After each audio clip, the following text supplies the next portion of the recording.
Hello students, तो आज मैं आपको हीट ट्रांसफ़र के बारे में बताने जा रहा हूँ। ठीक है, तो सबसे पहले मोड्स ऑफ हीट ट्रांसफर को समझ लीजिए। हमारे पास टोटल 3 होते हैं बेटा। ठीक है, एक होता है कंडक्शन, दूसरा होता है कन्वेक्शन और तीसरा होता है रेडिएशन। सो कंडक्शन किसको बोलते हैं कि इसमें कंडक्शन में मीडियम की रिक्वायरमेंट होती है बेटा। और सेकेंड बात यह है कि इसमें किसी भी पार्टिकल का ट्रांसफ़र नहीं होता, पर एटम्स के वाइब्रेशन के थ्रू या कोलिजन आप बोल सकते हैं, उसके थ्रू हीट का ट्रांसफ़र होता है। तो एक एग्जांपल लेकर हम चीज़ों को थोड़ा और क्लियर कर लेते हैं। सपोज हमारे पास ये फायर जल रहा है ना, आ गई ये से आ गए, ठीक। और आपने एक ऐसे रॉड लगा लिया, आग से ऐसे फायर से आपने एक रॉड लगा लिया। तो इसमें जो पार्टिकल्स, ये जो आपके एटम्स है ना, ये कोलिजन के थ्रू एक एंड से दूसरे एंड, सपोज ए से बी, सो बाई कोलिजन बोल सकते हैं या वाइब्रेशन बोल सकते हैं, हीट का ट्रांसफर ऐसे करते हैं। ठीक, रॉड के अंदर, मैटर के अंदर। डेट मीन्स इसमें मीडियम की रिक्वायरमेंट होगी।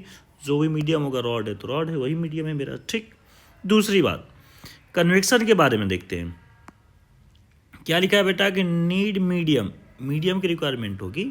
इसमें क्या होता है कि हमारे पास जैसे एयर के पार्टिकल्स, ये पास वाले जो आग के पास में जो एयर के पार्टिकल, तो ये हीट होके जब इनका टेम्परेचर हीट हो जाता है, जब हीट हो जाते हैं तो ये पार्टिकल्स ही क्या कर जाते हैं, इस ऊपर की जगह पर आ जाते हैं। अगर आपने हाथ ऐसे रखे हैं ना ऊपर में, तो आपके हाथों को हीट करेंगे, यहाँ के स्वतः ही जो पार्टिकल हैं ये खुद ही उठ के आपके हाथों पर जाएंगे, ऐसे टकराएंगे। ठीक है, तो वो पार्टिकल्स खुद ही जा रहे हैं, पार्टिकल्स का इसमें ट्रांसफ़र हो रहा है बेटा। इसमें पार्टिकल्स का ट्रांसफ़र नहीं हो रहा था। ये कौन सी कंडीशन थी बेटा, हम बोल रहे थे इसको कंडक्शन। सो कंडक्शन में कोई पार्टिकल का ट्रांसफ़र नहीं हो रहा, सिर्फ वाइब्रेशन हो रहा है। लेकिन यहाँ पर उसी पार्टिकल्स का ट्रांसफ़र हीट होकर, क्योंकि हीट होगा तो लाइट होगा, लाइट होगा तो ऊपर जाएगा। ठीक, ये चीज़ें होती हैं। तीसरा जो है रेडिएशन है। रेडिएशन में क्या होता है बेटा कि कोई जैसे आदमी यहाँ बैठा और यहाँ अपने हाथों को सामने कर रखा है हीट की, तो जो पार्टिकल जो हीट हुए, ध्यान से समझ, जो हीट हुए वो तो ऊपर चले गए। तो फिर इस आदमी को जो सामने बैठा है, इस आदमी के हाथों पर ऐसे ये हीट कैसे जाता है, तो ये जाता है रेडिएशन के थ्रू। रेडिएशन में क्या होता है कि कोई भी आपका मीडियम का रिक्वायरमेंट नहीं होगा, there is no need of medium. जैसे सन से लाइट आती है, सन से हीट भी आता है बेटा, है ना। देखिए पूरा चैप्टर, ये पूरा टॉपिक हीट ट्रांसफ़र है, तो हीट से रिलेटेड बात करेंगे। सन से हीट चली आती है अर्थ पर, तो क्या बीच में कोई भी मीडियम है, तो वैक्यूम है सर, खाली है, बीच में कोई मीडियम तो है नहीं यहाँ पर। तो जब मीडियम नहीं है तो फिर हीट कैसे आई, तो ये आती है रेडिएशन के थ्रू। ठीक है, तो ये 3 तरह की बात हो गई ना, energy transfer through electromagnetic wave. आई होप कि सारी कहानी क्लियर हो गई होगी। आगे की हम कहानी कंटिन्यू करते हैं। देखिए सबसे पहले थर्मल कंडक्शन को आपको समझ लेना पड़ेगा कि थर्मल कंडक्शन क्या है। सपोज मेरे पास कोई एक रॉड है बेटा, ठीक है ना, और ये रॉड का इनिशियल टेम्परेचर 30 डिग्री सेल्सियस था। मैंने एक फर्नेस लगा लिया, एक आइस लगा लिया। फर्नेस में टेम्परेचर मैंने 100 डिग्री सेल्सियस कर रखे हैं, और आइस का आपको पता बहुत बड़ा आइस का पत्थर मैंने ले लिया, वो 0 डिग्री सेल्सियस है। अब स्टार्टिंग में इस रॉड का टेम्परेचर 30 डिग्री सेल्सियस था बेटा। जैसे में इस टेम्परेचर 100 लगाएंगे और यहाँ 0 लगाएंगे, तो यहाँ का टेम्परेचर इंक्रीज करना शुरू हो गया, 30 से बढ़ेगा, 30 से बढ़ के 50 आ गया।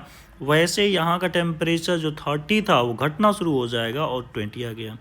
फिर इस वाले पॉइंट का टेम्परेचर और बढ़ा, 80 आ गया, फिर और बढ़ा, 100 हो गया। इस वाले का टेम्परेचर और घटा और फाइनली 0 हो गया।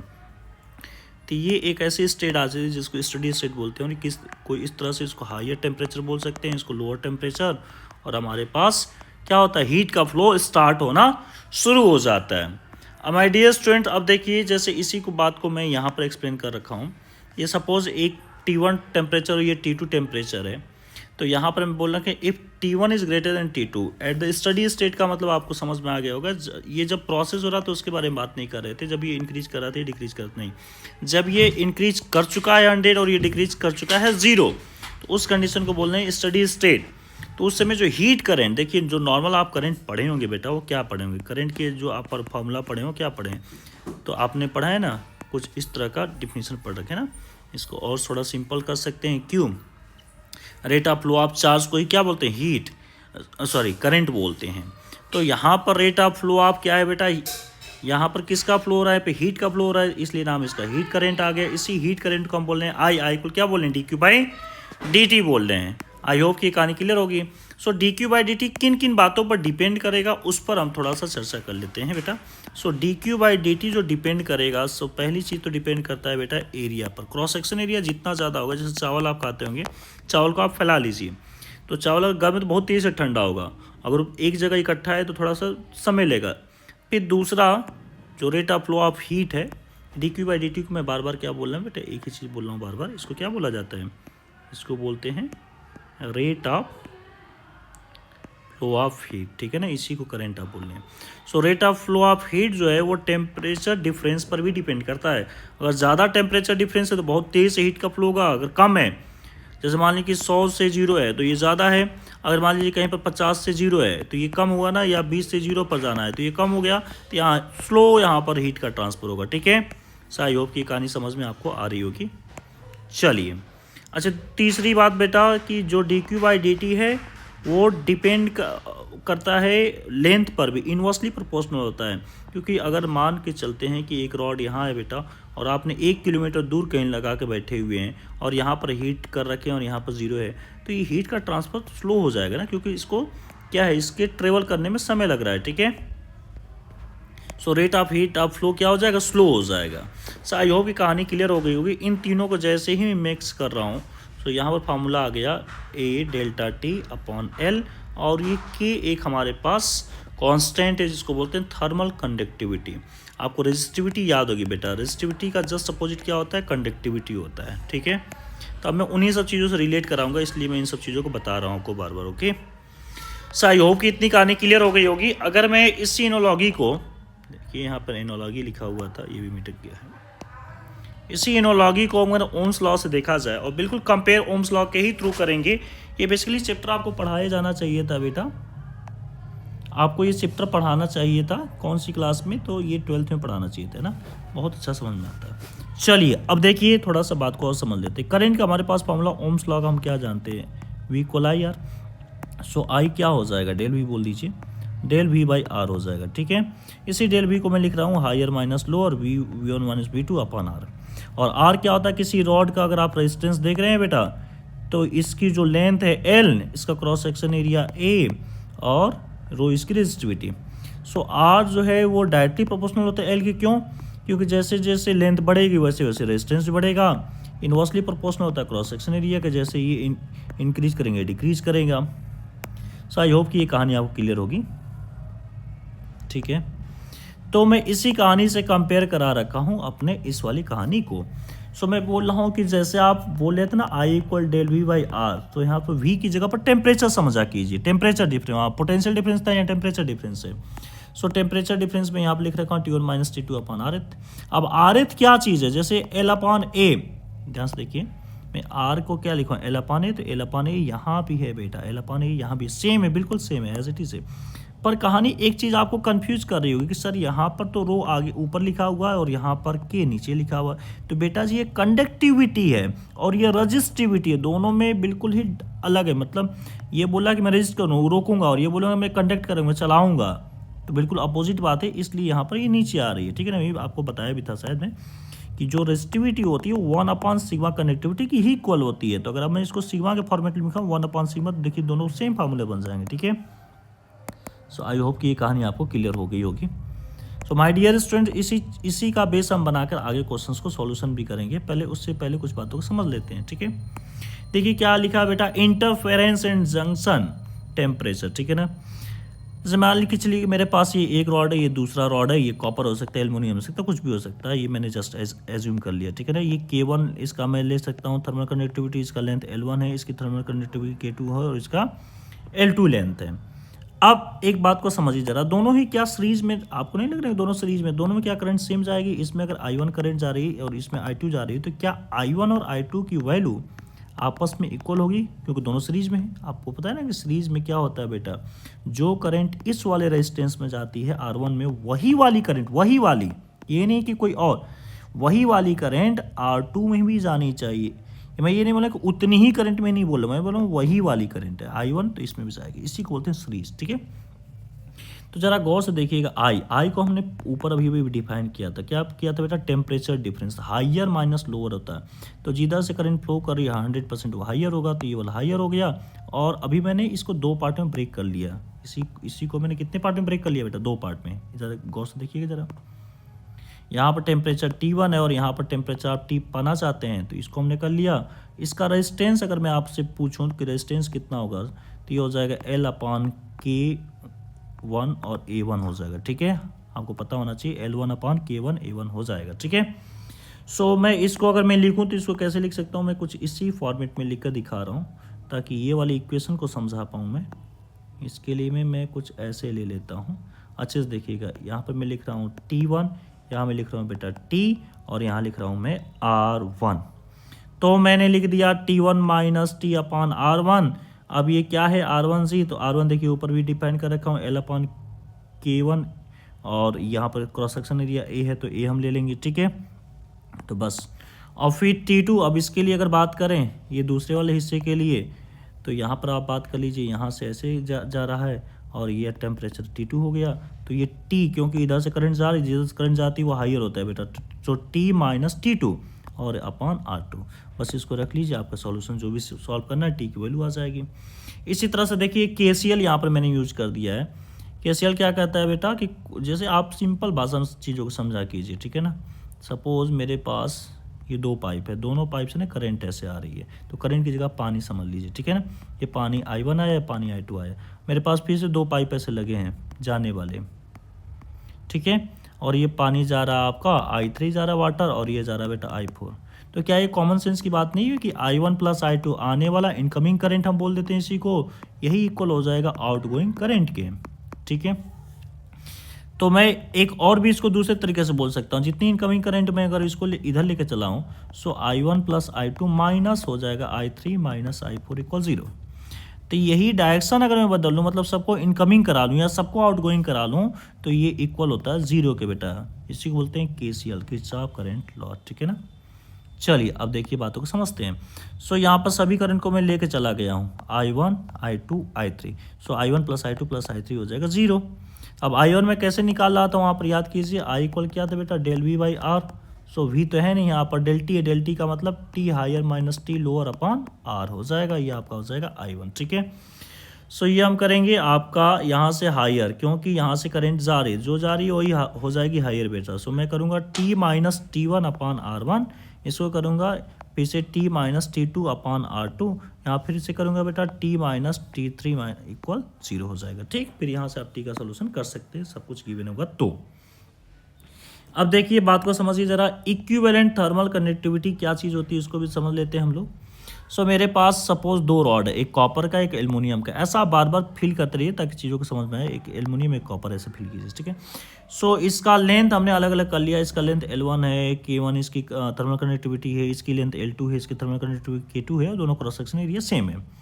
सो जब भी आप इसको सम करेंगे तो आप इसको हमेशा बार बार पकड़ के चलिए कि ये हम कुछ सम जो कर रहे हैं ये रेजिस्टेंस की तरह कर रहे हैं। तो रेजिस्टेंस जब भी सीरीज में होता है बेटा, तो उसका जो रिजल्टेंट आता है वो क्या आता है, R1 plus R2 equal R equivalent आता है। अब R की जगह पर हमको वैल्यू पता हो गई है, तो बार बार पता होगा नहीं आपको, क्या होती है बेटा, L1 अपॉन K1A, और A में क्यों लिखा, क्यों क्रॉस सेक्शन एरिया सेम ही था, और यहाँ पर लिख दिया L2 अपॉन K2A। और ये देखिए दोनों की लेंथ ऐड हो गई नहीं यहाँ पर, तो क्योंकि लेंथ तो ऐड होगी जब दोनों कंबाइन आप करेंगे, तो L1 प्लस L2 की लेंथ हो जाएगी, K इक्विवेलेंट हमने कर दिया इसको, और क्रॉस सेक्शन एरिया सेम था, ये cross section area cross section area cancel out हो जाएगा, आप सॉल्यूशन करेंगे तो आएगा K इक्विवेलेंट। अगर मैं इसी तरह से इसको पैरेलल में कनेक्शन ले लूँ बेटा, पैरेलल में कनेक्शन ले लूँ, इसको मैं बोल रहा हूँ तो A1 K1 और ये नीचे हो गया A2 K2, तो ये K इक्विवेलेंट आपका कुछ इस तरह से मिलेगा, क्योंकि ये तो एक क्रॉस सेक्शन एरिया ऐड हो जाएगी 1 प्लस A2, लेकिन लेंथ इसकी कोई चेंज होने वाली नहीं है। ध्यान से देखिएगा, आप लेंथ को कोई चेंजिंग यहाँ पर नहीं करेंगे, वहाँ पर एरिया को कोई चेंजिंग नहीं करें, ठीक है। सो आपको पता है कि जब भी पैरेलल में कनेक्शन होता है, पैरेलल का मतलब कि अगर इस तरह से देखिए, पैरेलल का मतलब ही समझ लीजिए, हमारे पास ये 2 रेजिस्टेंस लगे हैं बेटा, ठीक है। तो ध्यान समझिएगा, ये R1 है बेटा, ये आपका R2 है। तो पैरेलल का सेंस ये होता है करंट I और इस तरह से 2 हिस्से में बट गए, I1 और I2। अब ये दोनों करंट एक जगह के मिलनी चाहिए, जब तक ये करंट मिलेगी नहीं I1 I2 तब तक हम इसको पैरेलल कभी भी नहीं कर सकते हैं।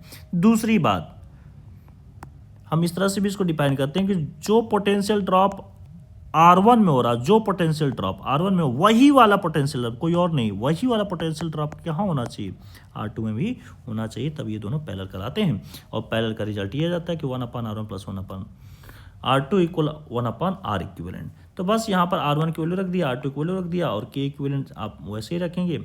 अगेन सॉल्यूशन करेंगे तो मेरे पास ये रिजल्ट कुछ निकल के आ जाएगा। अब माय डियर स्टूडेंट्स, अब मैं कुछ क्वेश्चन को करूंगा जिससे आपको थोड़ा सा और क्लियर हो जाएगा, कॉन्सेप्ट और आपके अच्छे हो जाएंगे। तो मैं एक क्वेश्चन ले रहा हूँ जिससे आपको समझने में थोड़ी सी आसानी हो, ठीक है। सो मेरे पास सपोज एक 100 डिग्री सेल्सियस है, और एक हम यहाँ पर अपनी मर्जी से कोई भी एक रॉड हम सेलेक्ट कर सकते हैं, कॉपर एल्यूमिनियम जो भी आप लेना पसंद करें ले सकते हैं। मैंने यहाँ पर कर लिया इसका K, और यहाँ पर एरिया ले लिया A, ठीक है। अब मैं यहाँ पर इसका डबल ऐसे ले लेता हूँ, ठीक है ना, मैंने ऐसे डबल कर लिया, और इसको मैंने कर लिया 2K, और इसको मैंने कर लिया 2A, ठीक है। ऐसा हम कर सकते हैं, इसमें कोई बड़ी बात नहीं है। और 0 डिग्री सेल्सियस हमने कर लिया। या मैं चाहूँ तो एक ही क्वेश्चन आपको बताऊँ और एक ही क्वेश्चन में सारा कुछ बता दूँ तो ज़्यादा बेहतर रहेगा, ठीक है। तो थोड़ा सा मैं क्वेश्चन को बदल ही लेता हूँ, अपने हिसाब से कर लिया जाए।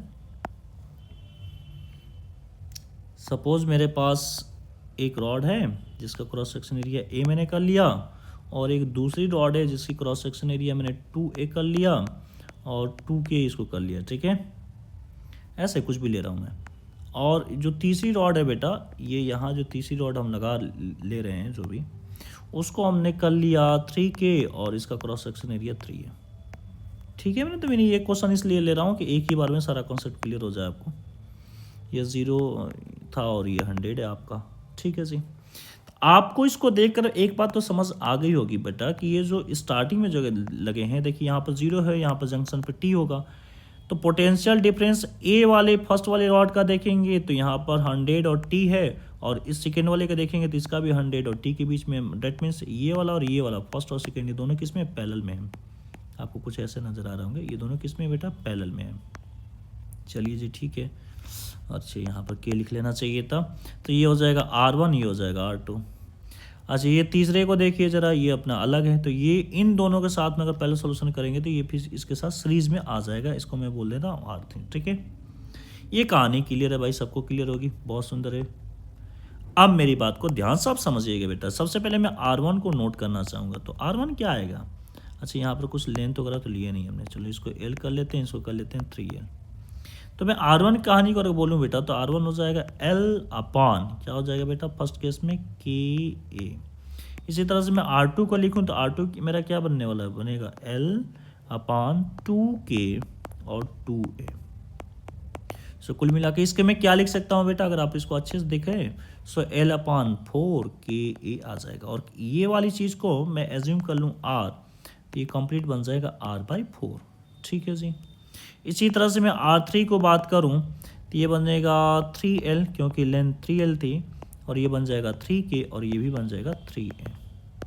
तो ये हो जाएगा आपका 3L अपॉन, ये 3 से 3 कट कर लीजिए तो थोड़ा और भी इजी हो जाएगा मेरे लिए, बिल्कुल देखते जाइएगा आप लोग। ये हो जाएगा L अपॉन 3, ये हो जाएगा KA, और इस पूरे वाली चीज़ को मैं R लिख सकता हूँ, सो R/3 हो जाएगा। सो मेरे पास ये तीनों आ गए।